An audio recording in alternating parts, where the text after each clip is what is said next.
I'm excited to introduce you to Dev. Dev, I'm going to ask you really quickly, how do you pronounce your last name? Because I am going to completely butcher this. Yeah, Dave Bhosale. Bhosale. Okay, Dev Bhosale. So Dev, he's here to actually show us a bit more about the REST API, and something I'm really interested in is row level security. And this is something that's it comes up at least once a year for me. So someone asks, how do we do row level security? How do we make this work? And I usually go around the same tricks. So I'm curious to see what Dev's got. And with no further ado, Dev, please take the stage. All right, thank you very much, Caesar. So let me start the screen share here, and then we'll go from there. And then share the screen.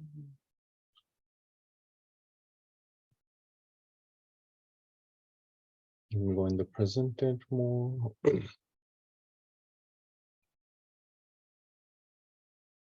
think we're seeing okay, there we go. Yep, all good.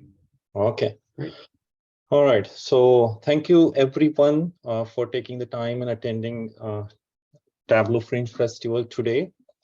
So my name is Dave Bhosale, as Caesar introduced me, and today we're going to be talking about customer analytics at scale with REST API and row-level data security. So with that, let me just give you a brief introduction about myself. About 10 years or so experience in Tableau. Prior to that, I've worked with other BI tools such as business objects. My background includes a master's degree from Virginia Tech in computer engineering, and I'm a developer, with web development, programming, SQL, Python, things like that. My interests and hobbies include traveling with my family, which includes my wife and 2 kids. And when I'm not doing work, I am probably doing some fun automation projects like, hooking up sensors, cameras, getting all that data and eventually visualizing that in Tableau. A little bit about my employer. I work with a B2B telemedicine solution provider in acute care space. What that means is think of patients in emergency room in larger hospitals, specifically within the United States. Our company provides like a full suite of like telemedicine solutions that includes hardware, software, as well as physicians who are on staff. But sometimes our company might just provide like software and a platform, and hospitals might choose to use their own physicians and specialists. This is a view from one of our consult coordination center.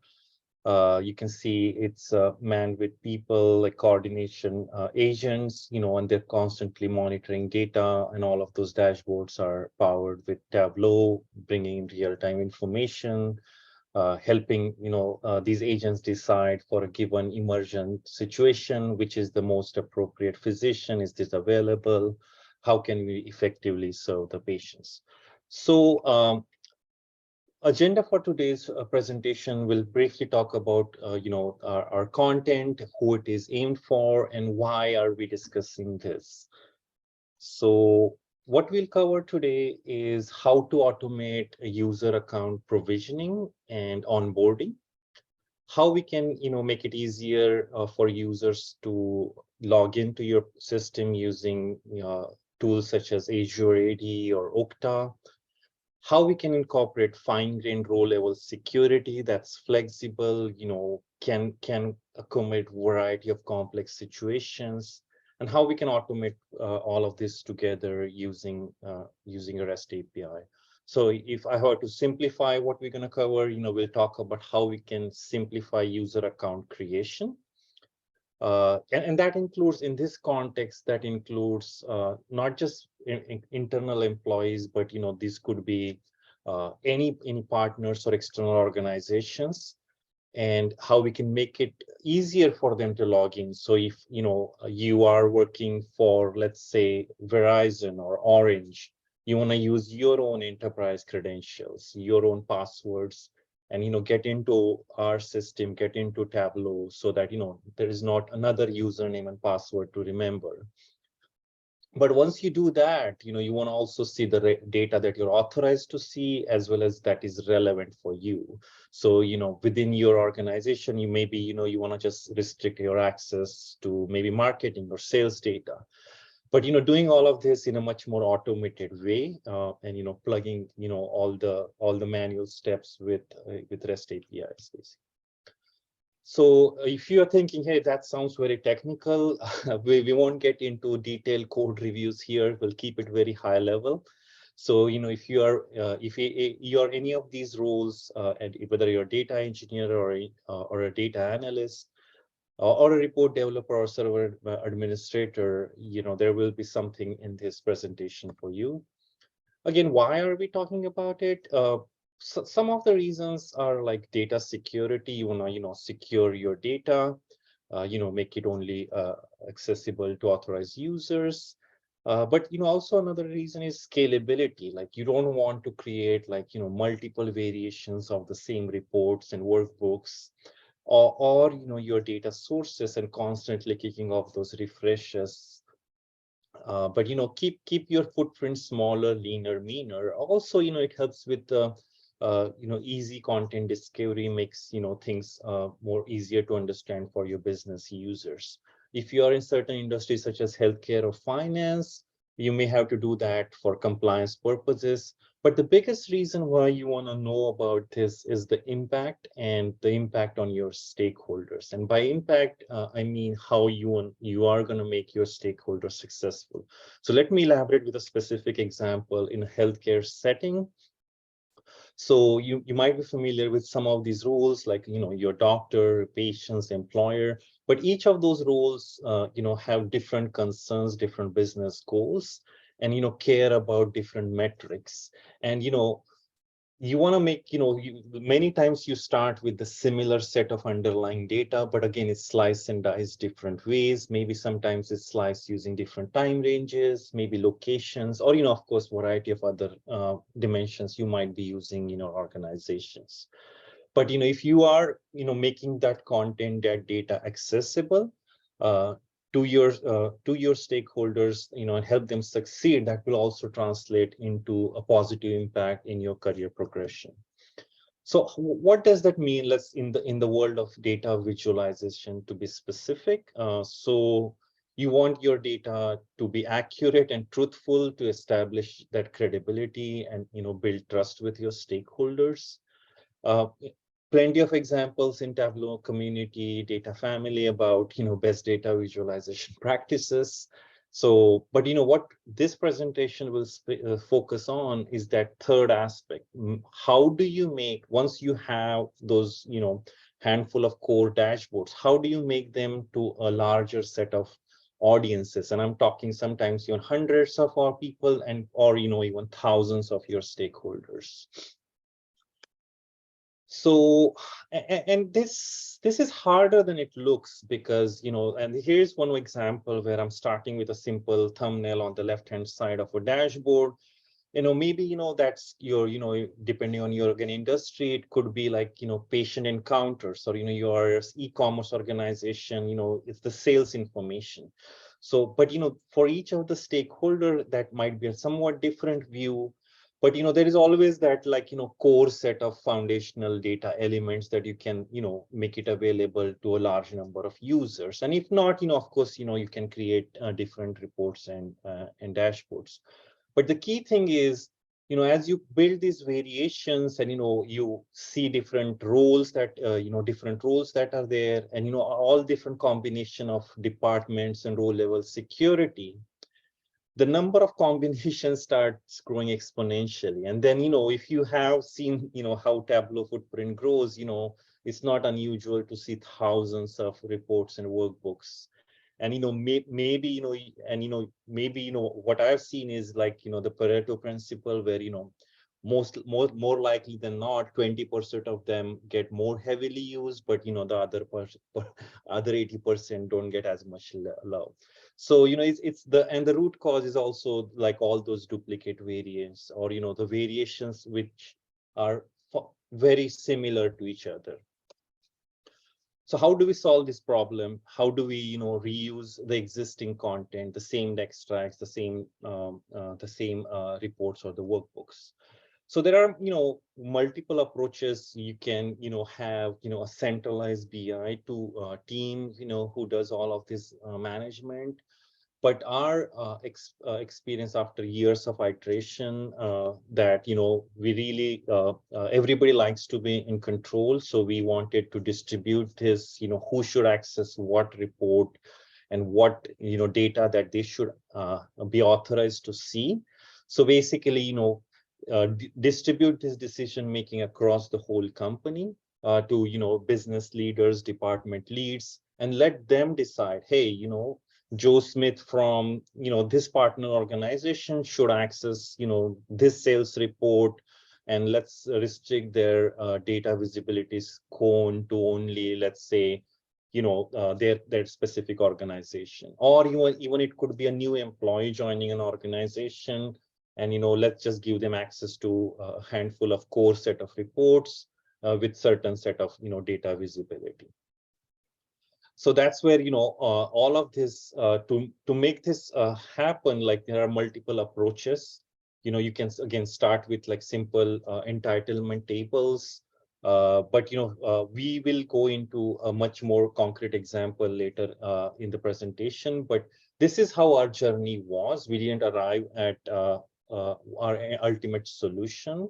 And that ultimate solution consisted of like just creating a self-service portal where user gets to decide those reports and that data visibility. But the journey involved, like many of you starting with desktop, creating those visits, publishing to Tableau Public, then starting publishing to either online or server, and then look into, hey, how can we create those like row level security based on those user filters, and integration of SAML or SSO make login easier.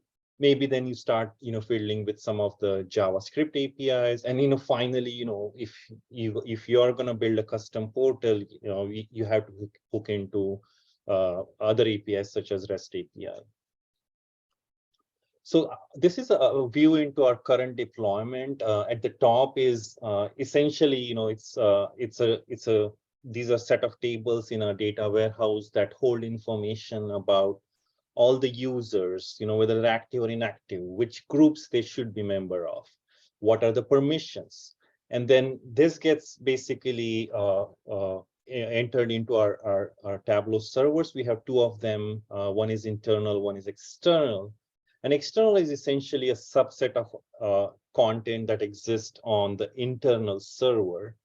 And then, obviously for internal use cases, we have separate data sources and reports, and everything that's on external server has data security embedded into the data sources. So to achieve that, we made a rule where all the data sources will be published data sources. If you work with a published versus embedded, it can be hard to have those governance structure with embedded data sources.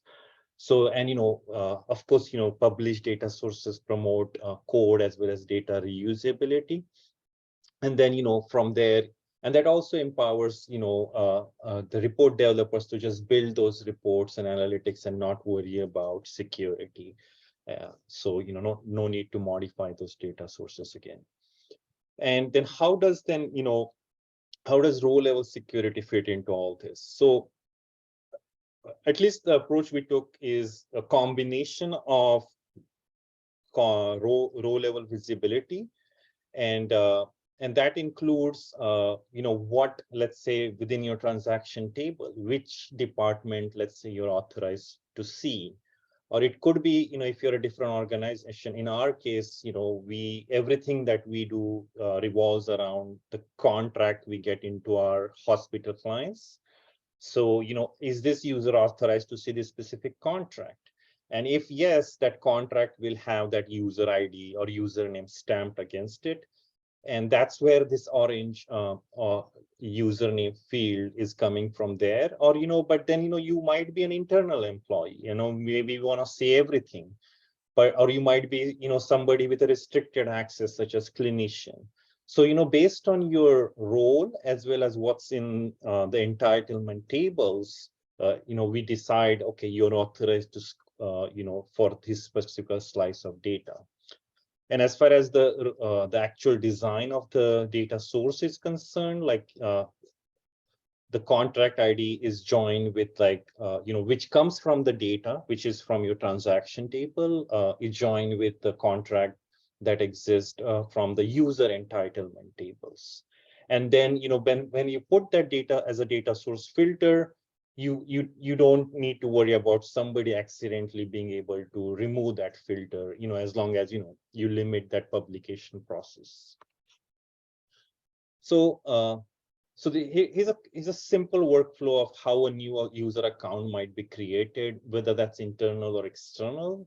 So, basically, we initially use CRM as our as a user interface, and as a form entry tool where somebody might put information, their name, maybe information about their email or cell phone number.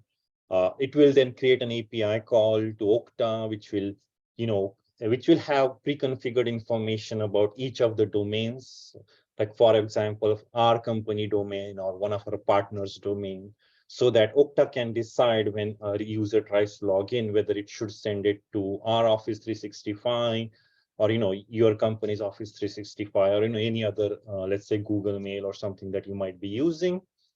The information about like, hey, which specific contracts, which specific reports, or a group of reports you're authorized to view, is all of that is stored in data warehouse. So the job of REST API is to just read that information and call the Tableau servers and make those changes.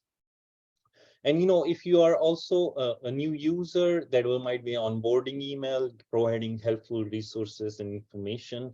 So all of that gets automated. And this is an example of a form that might be created by the actual business users. Fields such as cell phone and username get validated in that onboarding email. So users are probably asked to enter their cell phone number, those authentication codes. And other part of the form includes configuration of, hey, this is the data that the top rectangle in white color shows how you can configure the access to data. And you can see physician org level, like basically which organization should we authorize the data. So, and that's like a high level simplified translation for business users, which gets translated to actual IDs. And the bottom portion, like, hey, the user should be authorized to see XYZ reports or group of reports. That gets translated by the code to actual list of reports, which are then applied by the REST APIs. For the REST API, we use Tableau server client. It's available as a Python package. Again, a very good, quick and easy way to get started with APIs. It's very frequently maintained and very, very stable. And then we'll apply every couple of hours or so. So we'll actually have a quick demo so that this all will hopefully will make sense. And I'm gonna try to share sound as well, and maybe I'll lower the voice as well. So, all right. So let me know. We'll first log into Tableau server using a test account, You need to open a report that we have Are you able to access hear to, and review the data that has been sound? authorized. Sounds good. Yep. Hosted with Okta.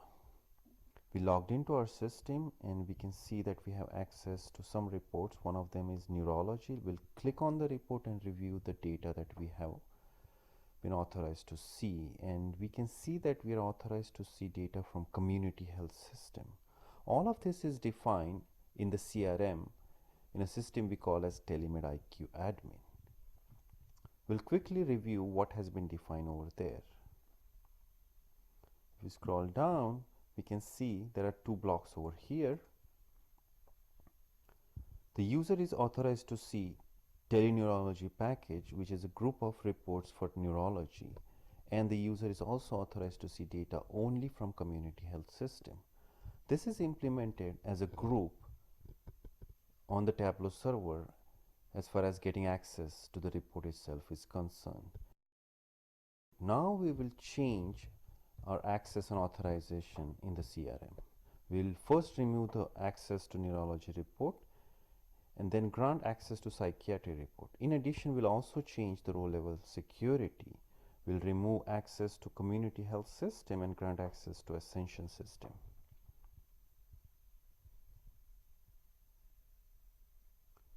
So we are now making the change for rows, and now we just added psychiatry package. Once this change is done, typically within a couple of hours, our ETL scripts update and row level permissions and as well as all of the changes are reflected over there. And the Python script that also runs every couple of hours picks up these changes, and if a change needs to be applied on the Tableau server, it will apply those change. Specifically, in this case, the Python REST API will remove our test user from neurology group and add him to the psychiatry group. In addition, so here we are now running our REST API packages. So all of the changes now ready. I refreshed our data sources to pick up the changes for row level security. So you can see we have access to psych, and our access to neurology has been removed. Now if I look at the actual data, I only have access to Ascension system. Now let's quickly review at how row level security is implemented. One of the key piece of row level security is the physical table. This allows us to bring in all the users and define the join at the user ID level without creating data duplication. In addition, we also define the filters and make them data source filters.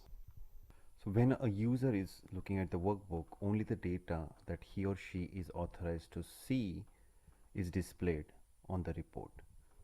That's all for the demo. Thank you very much. So, so just one comment. So when we adopted this before the relationship feature was used. So before that, Tableau used physical table, but now either physical table or relationship feature can work. So just a comment on that. So that's all I have. Thank you very much. I'll be happy to take some questions. Yep, thank you. It's very cool. I don't know if I saw any questions come through. Taking a look at the chat. Let's see what we got coming through. We've got some folks. New attendees, not much going on the chat. So yeah, very cool. It's always a big one too. I think when working kind of in the medical range, in the medical field too, there's all like the compliance, the HIPAA compliance and such, that makes it so much more difficult, I believe, to do the work in security. But there's a lot that we can learn kind of on the enterprise side.